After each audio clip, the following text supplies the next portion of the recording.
I'd like to ask you about the significance here of the Christian vote and what we can be doing more of to really boost turnout from this community. Well, it's funny because Christians are complaining all the time about the way the world has gone and what's happening. And the truth is that we're responsible for it because, we've had incredibly low turnout from Christians for, decades now, right? And this slide has been kind of inevitable. Well, it's been our fault.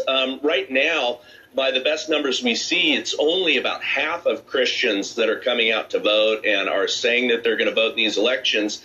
And that's absolutely pathetic, especially if you're going to say that we need to hold these leaders accountable and all that stuff, and yet you have not been doing your duty as we the people for decades now. I mean, it's mind-boggling to watch. Yeah, it certainly is, and I firmly believe when it comes to this election, we're sort of in a cultural battle between good and evil here. So I want to ask you, why is it, do you think, that Christian voters haven't really turned out in bigger numbers, historically speaking?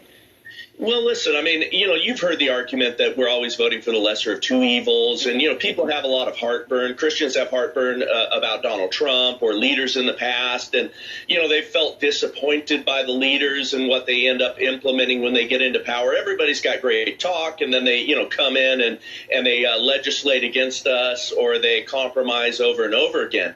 And the truth is that we have not been demanding enough up until this point.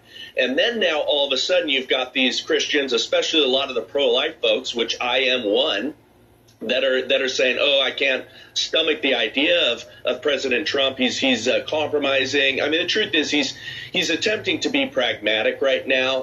They're working on winning. I see this as round one, and round one is it's us versus evil, versus the Marxists. We need to win this battle, and if we win this battle, then we can take over our party. But, Christians need to do the work.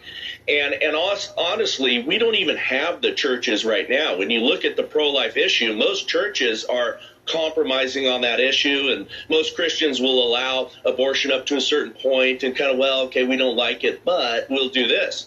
The truth is we need to win the churches if we're going to win we the people and be the dominating cultural force in this country again. And that's the work that we need to do. We need a revival for Christ. Yes, we certainly do, and I'm so glad you said that. I think part of the problem here, I experienced this in my own mass, or my own church. I'm Catholic, and I think part of the problem here is that you have a lot of pastors or priests, right, who don't necessarily want to get political because politics can be controversial, it can be divisive, and they don't want to do that to their own congregation. So I get that. I get where you're coming from. But at the same time, as you just said, if we really want to solve some of these evil issues and really make the world a better place, then I think we are called to be involved here. I think it's really a duty that we have, and so it's a little heartbreaking to see so many people, I guess, not arrive to that same conclusion like I am right now. So I'd like to ask